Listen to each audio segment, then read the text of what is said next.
Hey guys, you're Shadowmoon here. We're gonna be getting a Shadowmoon Burial Grounds done here. It's gonna be a 16. Get wrecked on that feast narf. That's okay. So basically the goal of this is I'm gonna just show you guys basically just a good tank route to do of this key. Tell you all the things that are kind of dangerous. Tell everybody, you know, kind of what the mechanics on everything looks like, just so we can get. Just so you guys can get as much information as possible, just to get things done. Because I think it's good to have a good perspective of how things look. 3, 2, 1.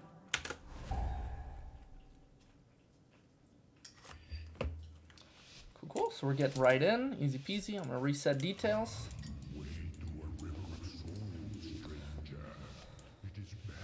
First pack, pretty straightforward. You just pull the first pack. So this Shadow Mender will cast Shadow Bolts at your tank.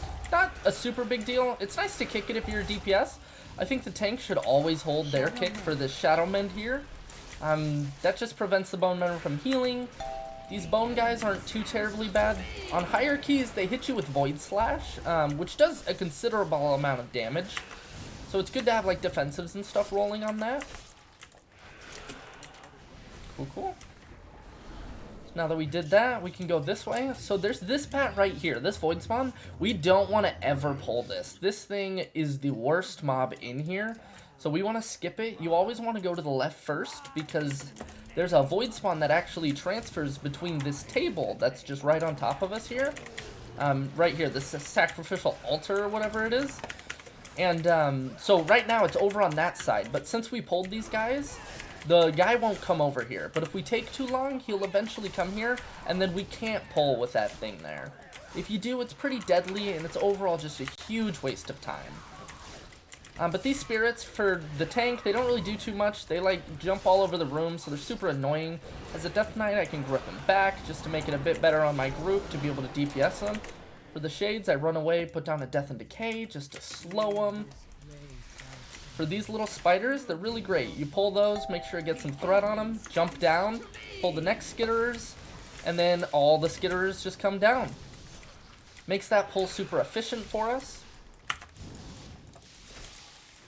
Just makes it so you're not sitting there dealing with two packs of mobs that don't do anything. So this pull, this is a pretty scary pull for tanks, funny enough. So there's 3 of these bone guys. If they get 3 of those Void Slashes off on you in a row, like, it hurts. So it's always good to pop a defensive. As a Death Knight, AMS is fantastic. It'll just absorb all the damage of a hit. I pretty much use Vamp Blood on cooldown for the most part. So that's good. Notice the guys are kicking the Shadow Men, so that's great. We didn't have to focus on it too bad. We do have plenty of stuff in our toolkit, though, to take care of that. For the most part, we just kind of kite these back. Get that stuff away from the Shade. Just keep it away from our melee so that they can maintain uptime. And just really watch for these Void Slashes. Don't want to get hit by those too hard. So, just big defensives if you think you might die. Perfect. So now that that's low enough, we can just go. Just clear thundering before the boss. You don't want to pull the boss, instantly have people stunned while people are getting in position and stuff. This boss is pretty straightforward. It has a few mechanics, but it is a very deadly boss, so you want to do your best just to make sure these mechanics don't destroy you. So we get Daggerfall, there's 2 of them on us melee, so I just move over to the side here, just so we're not standing in it. There's a Whispers of the Dark, it just does a lot of magic damage. I put down an AMZ here on the 3 of us, just to prevent some damage. If you have anything that you can do to reduce it, then definitely do so. Dark Communion spawns this ad. I'll grip it a little bit closer to us, and then I just put a big slow on it. Our Paladin also stunned it, which is fantastic. We just nuked that down. If that ad ever goes off, it heals the boss, and we don't like that. And makes it do more damage. Almost guarantees a wipe. For the Dark Eclipse, you just stand on one of these runes that looks like a moon. It doesn't matter if someone's already standing on it. You are safe to stand on it as well. There's no big deal there. Another Whispers of the Dark. So past this, the fight is completely rinse and repeat. We've seen the entire fight. It's just a matter of just handling what we have. We got Daggerfall. We want to move just a little bit. Try not to do crazy big movement. We want our melee to have good uptime. Another Daggerfall. We go back to where we were. Oh, the ad spawned.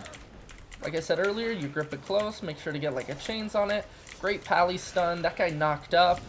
A lot of it's overkill because we already had that pally stun, but more CC is better than no CC, right? Like there's one ad, so it doesn't matter if we double up. Unfortunately, we got a whisper here and the boss hasn't moved from the 3 daggers. Sometimes that'll happen. That's just unfortunate. That's what we'll call it. We'll probably go to the right here. Oh, Dark Eclipse. We'll stand with our boy here, Chaos Bolt. So we're about to get some daggers on us. We're gonna be mad. Daggers fall. Look at that. We move over here. Easy peasy, guys. Dark Communion. Dark Communion on the boss. The boss isn't quite low enough. We do need to focus this ad, so we're gonna do so. Pop on my coolies here just to kind of get it done a little bit quicker.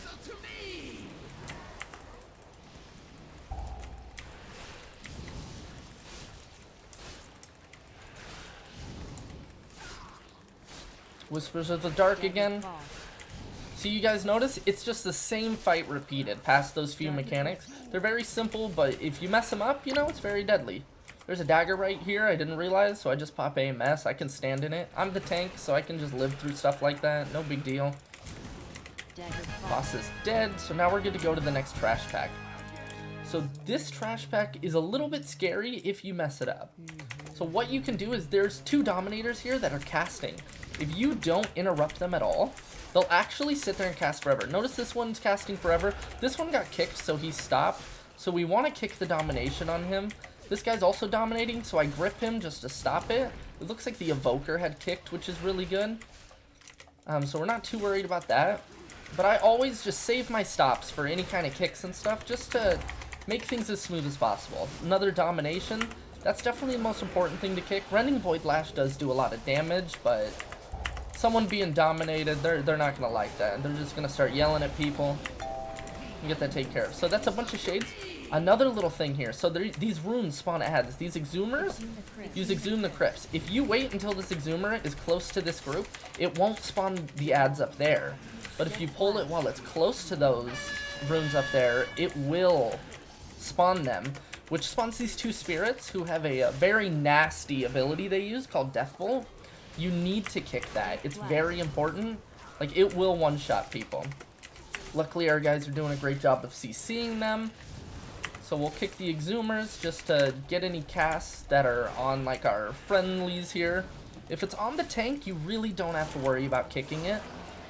Tanks generally can live through just about anything as long as they're using good defensives. Right here, there's 3 runes. If you go to the right here, you can actually just walk through and you don't have to deal with any guys.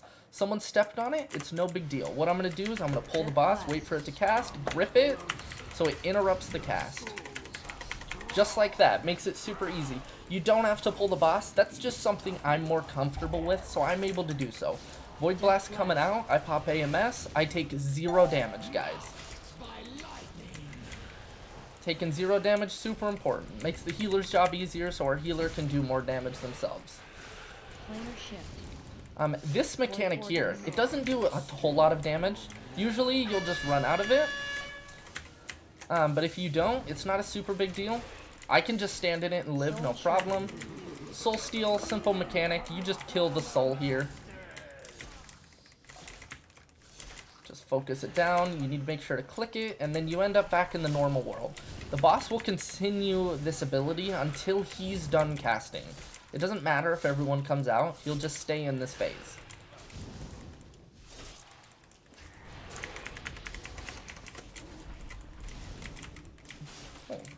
Void Devastation. Gonna cast Void Devastation. That just puts things on the ground that we need to dodge. Nothing crazy.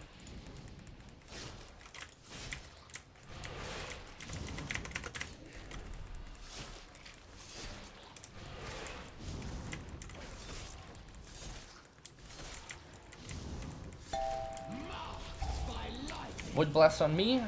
Popped AMS, moved it to the side, made sure it wasn't going to cleave anybody. And by popping AMS, it does absolutely no damage to me. And that works on 20s as well. It'll do no damage. You're just immune to it. Planar Shift. Void Vortex. Void Vortex, like, watch this. So I'm gonna just stand in this. It does a decent amount of damage, but like, as a tank, it doesn't do enough to kill me, so that's great. And then same thing here, we just kill this soul. We come back up to our phase with our friends. Look, easy as that, guys.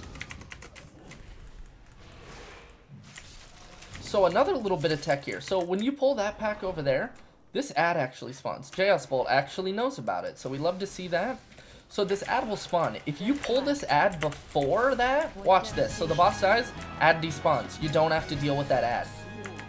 And that was before it even got a single cast off, guys. So that's something we love to see. Right here, for count purposes, oops, my bad, didn't mean to do that. That's okay. We need this Exhumer here. So we're gonna pull him and just kind of LOS him so he gets a little bit closer. I got stunned, I stood in a little circle. It's okay.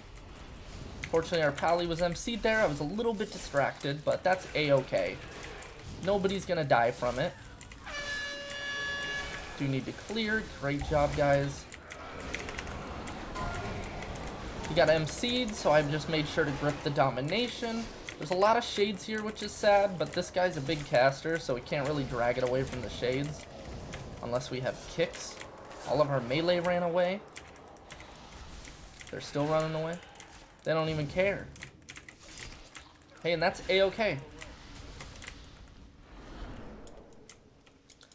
Cool, so this next pull, as the tank, the deadliest thing here is this spider, right? I'm always going to focus this spider, and you as a melee player can kick it every single time. I will kick every necrotic burst it does. Right there, I just took care of it. You can pull these skitterlings now if you want to, if you feel comfortable enough. If not, you can just do them after this pull. But yeah, look at this. So my kick is back up, spider hasn't casted yet. And there it is, I kick the cast. Easy. The back kick, like, it's good to get it, but you really don't need to. It's not super important. On hierarchies, it's kind of a big deal, but the spider kick is definitely more important, guys. And so we'll go down to this spider pack. I'll put a skull on that one, and then I'm going to focus this other one. Why didn't that skull work? There we go. Then I focus this other one. Perfect. So the druid actually got the kick for me, which is great. So I didn't need to kick it there, but yeah, that's what I'll do. I'll put a skull on one, and then the other one, I can always take care of the kicks. That's my best method to just making sure this goes as smoothly as possible. I take a lot of initiative on myself, but I know that they're looking at that skull. Skull is the universal marker for, hey, kill this thing. Right here, we like to do the bats with this mob. So I'll pull the bats if I can. I'll grip them down a little bit since they're super far up. A big thing here as a tank is you can position these body slams any way you want. So what I do is I stand way over on the side here in an attempt, so when it body slams, it's gonna not really go towards anybody unless they run into it. And then I can just sidestep, get a kick there. So watch this. So it's gonna body slam again here soon, I'm pretty sure. And because of where I'm standing, my DPS aren't in any danger. As a tank, your main goal should just be obviously surviving, but the easier you can make this on your DPS, the better.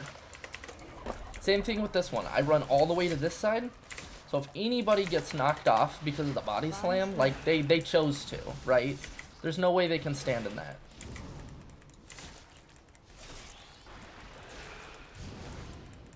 Other than that, this mob doesn't really do anything. It does fetid spit. If you feel like it's chunking you a little hard, use some defensives.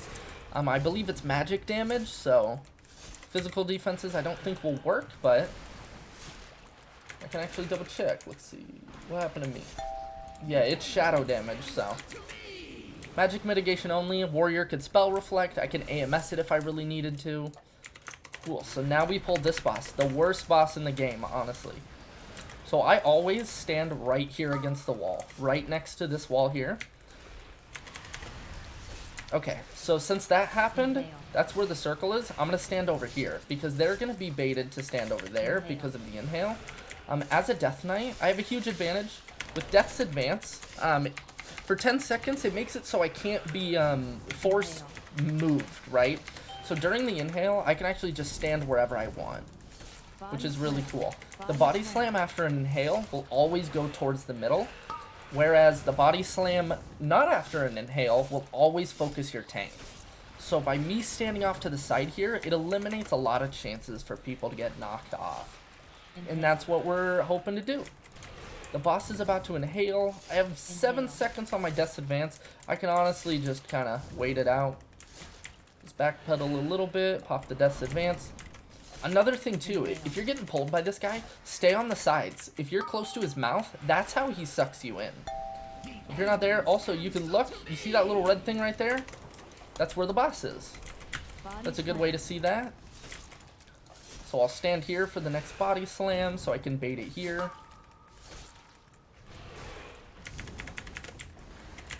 Okay, and then that's where the soak circle ended up being, so I'm actually going to move to this side.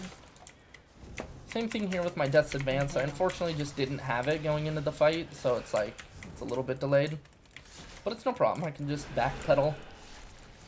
And my death's advance comes up, and I can just do the same thing.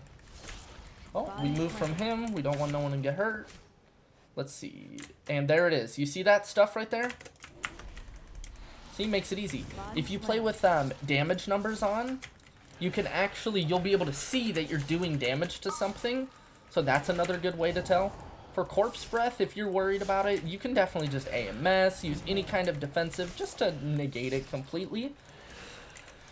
For tanks, this boss really doesn't do too much. The worst thing you can do as a tank is get knocked off. See, notice I was right here and I didn't get sucked in because I didn't go to the front of him. There's something just weird. Like if you're on his side, you don't get pulled in. See this green right here? There's the boss. See, it's very consistent, guys. It works every time.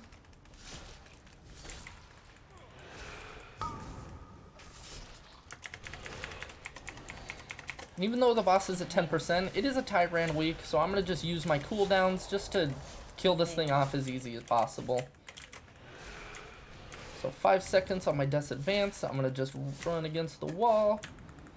Oh, and he got me. You see, guys, sometimes it'll be like that. We're not upset about it. It's not a big deal.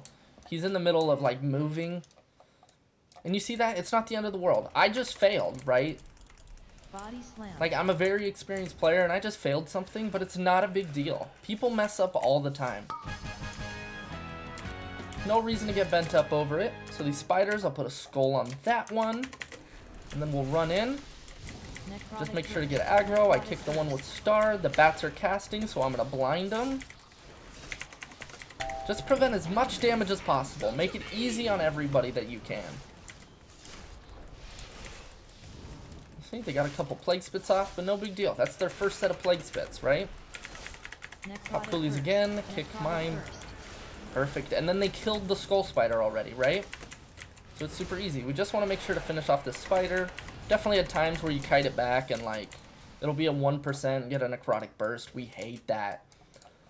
These spawns can be a little bit tricky. They do a lot of damage. There's actually a couple places where you can LOS this Void Pulse. One is like if you hide in that corner, like Jaos Bolt is actually doing. That's very amazing of him. So if you hide behind that for the Void Bolt, you'll completely LOS it. You can also stand in that doorway and just block it that way. Void Eruptions is super simple. It just puts purple circles on the ground. You just dodge these. As a tank, it won't kill you. As a DPS, it's pretty deadly, so you don't want to stand in that at all. Void pulse.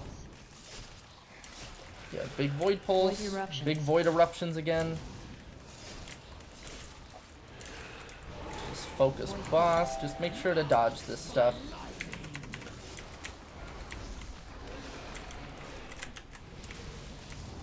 Cool. We all need to clear. When we jump down, we should just clear. We'll be right on top of each other, unless he just ran away from us, which he didn't, so we're all good.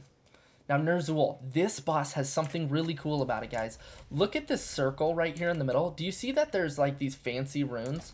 Like, so, there's this one with the star in it, and that one with the star in it.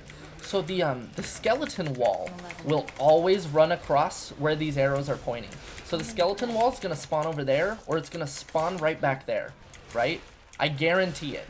And so what you should do with these circles, whoever's baiting them, should be on the left and right side of those, so that we're always safe to get the skeleton. So we'll kill this one.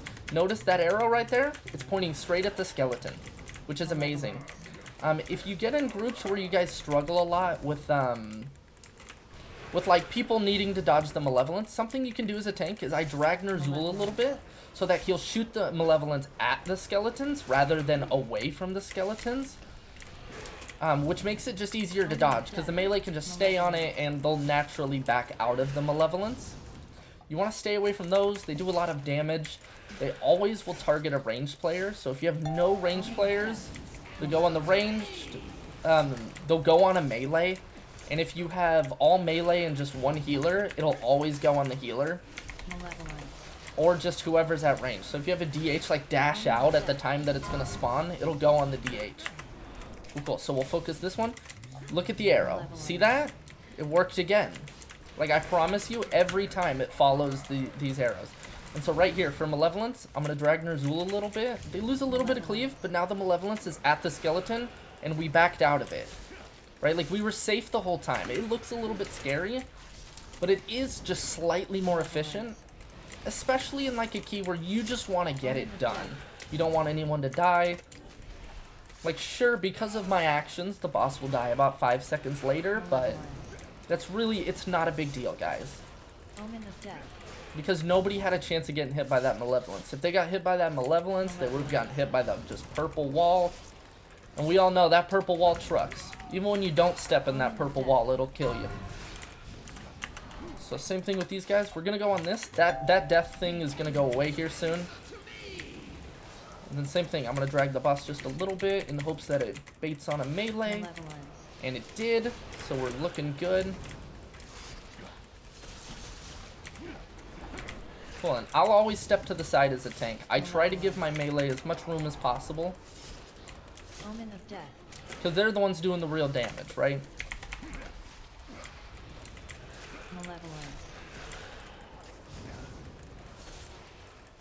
Omen of death. Malevolence. Another neat thing about this boss, like say you guys are playing on a DK specifically, so that wall of shadows, you actually can AMS that wall. Every single set, you can pop AMS and just run straight through that wall. We're gonna commit to boss here, just drag it a little bit. Right here, boss was at 5%, definitely commit, no need to kill the skeletons. But you can just run through this with AMS, you won't get the die, which is really good. So we absolutely slammed this key. We're going to tell these guys, great job, guys. Great job. Cool, cool. So, guys, that is the entirety of Shadowmoon Burial Grounds. For the most part, this is definitely a beginner route. There's nothing different you're going to want to change. You're always going to want to pull exactly like that. The most important thing is right after the second boss, you need to grab that extra Exhumer. If you don't grab that Exhumer, you're actually just not going to have count. So that's just very bad. You don't want to do that. But thank you guys so much for watching. Have a good day.